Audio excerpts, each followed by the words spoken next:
Assalamualaikum warahmatullahi wabarakatuh.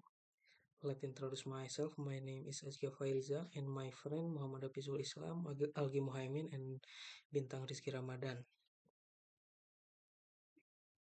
Mm. On this occasion, we would like to present on about journal article. Title is Bridge Capacity Assessment through LRFR method and Bridge Seismic Performance Evaluation using the PBSD. Main topic: Bridge Capacity Assessment through LRFR method and Bridge Seismic Performance. Bridge Capacity Assessment uses the LRFR or Load and Resistance Factor Rating method by considering load and resistance factor. Evaluation of the bridge seismic performance use the PBSD performance-based seismic design concept by considering the bridge performance during an earthquake and identifying area that may require repair evaluation using the PBSD. Introduction: Regular assessment of bridge to detect structural damage or emerging vulnerability are important to ensure whether a bridge meet applicable safety and capacity standard. Seismic evaluation of bridge is becoming increasingly important, especially in regions such as Indonesia, which lie within the seismic ring of fire. However, in Indonesia, there are no official regulation that explain procedure for examining the capacity and seismic performance of bridge structure.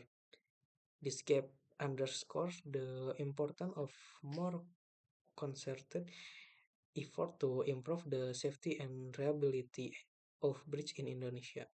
Meeting this challenge requires the application of rigorously test and reliable methodology for the assessment of bridge capacity and seismic performance.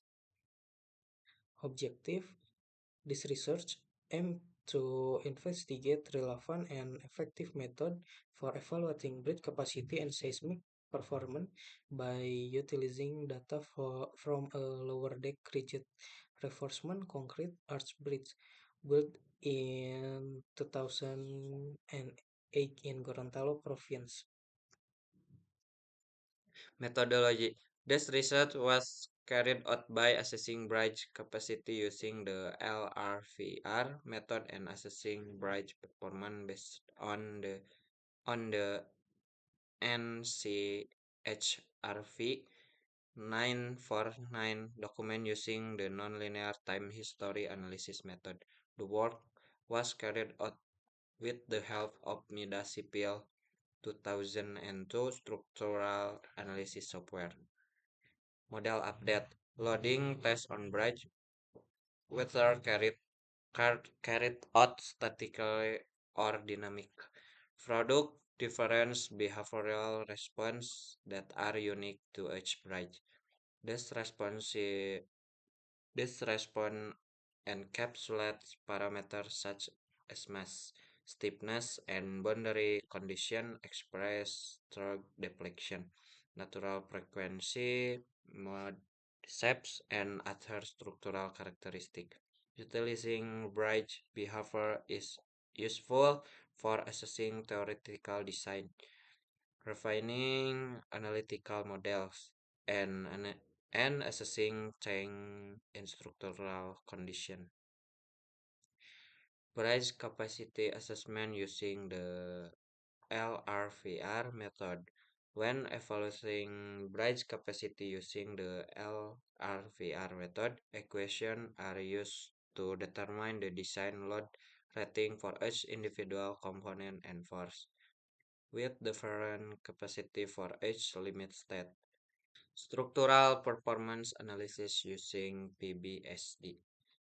The application of the performance-based seismic design method in the context of bridge structure consists on four main stages: earthquake hazard analysis, structural analysis, damage analysis, and loss analysis. In this research, the PBSD concept was applied only to the damage analysis stage.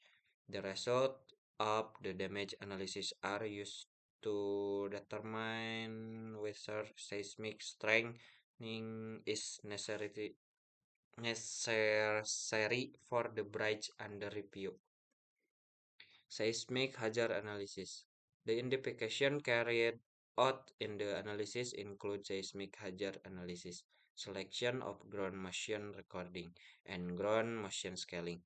Seismic hazard determine release on uniform hazard spectrum U, UHS.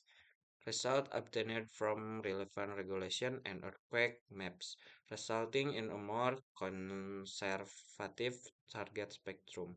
This research utilities UHS from earthquake loading regulation for multi-store building according to SNI 176 2009.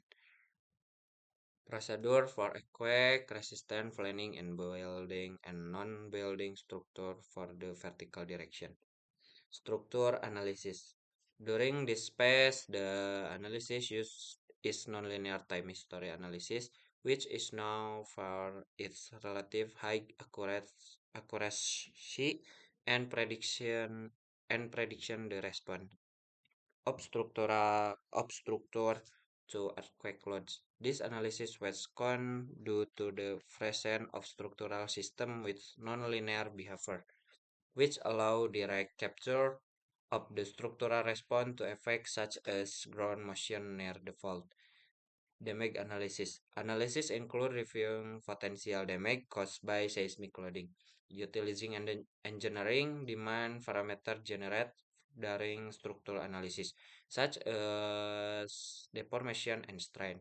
In the context of the bridge, a critical study was carried out on the strain response of elements that function as earthquake resistant component, especially bridge piers. The performance of bridge is then evaluated based on the specific design, earthquake, and the allowable level of structure damage due to earthquake force.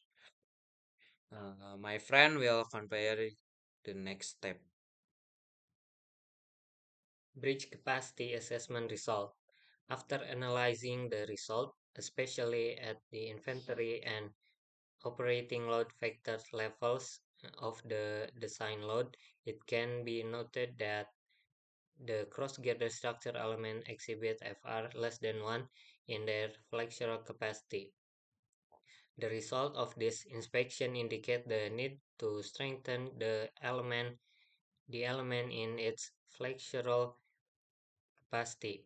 In contrast, other elements show an FR value exceeding 1, which means the element is capable of withstanding the maximum vehicle load in accordance with the latest regulation in force. This determination takes into account the capacity of existing structural elements while still considering the condition of each element. Result of structural performance analysis. After assessing the displacement in the bearings, it was observed that the clearance available in the bridge to accommodate the displacement was 5 centimeters longitudinally and 10 centimeters transversely. This difference raised concerns regarding the potential of buffering during an earthquake, thereby compromising the insulation of the structure system. Once the once the elastic behavior of the superstructure is confirmed and the measures are taken to prevent crushing of the bearings, the result of the seismic performance analysis based on the NCHRP 949 document can be used. In performance analysis, the strain of concrete elements and reinforcement in bridge piers is a critical engineering demand parameters used to assess structural performance longitudinal direction, which is around 1.38 times higher. The result of strain checks on bridge column as uh, show that the strain level is still in the elastic region for both concrete and steel reinforcement. Thus, the bridge performance is classified as fully operational, complies with uh, guidelines outlined in in the FHWA seismic retrofit manual for highway structures. Conclusion 1.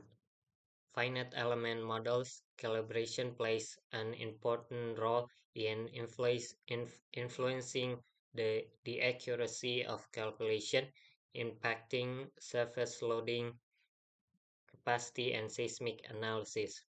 2. Load and resistance factor rating and demand capacity ratio method can be used to assess the capacity of structural elements. The LRFR calculation procedures more critical value, so it is safer for conservative assessment. However, the LRFR does not have specific guidelines for assessing the capacity of concrete elements to withstand axial tensile force. 3. Capacity assessment using LRFR indicates the need to increase the flexural capacity of cross-girder structural elements. Strain assessment on the piers indicate that the bridge meets fully operational performance levels at both upper and lower hazard level. However, it is necessary to consider the potential of damage to the superstructure due to expansion joint problems and the risk of impact on the bearing during a seismic event. The results obtained are sufficient to justify a structure retrofit to maintain the service life of the bridge structure. Thank you for your attention. Wassalamualaikum warahmatullahi wabarakatuh.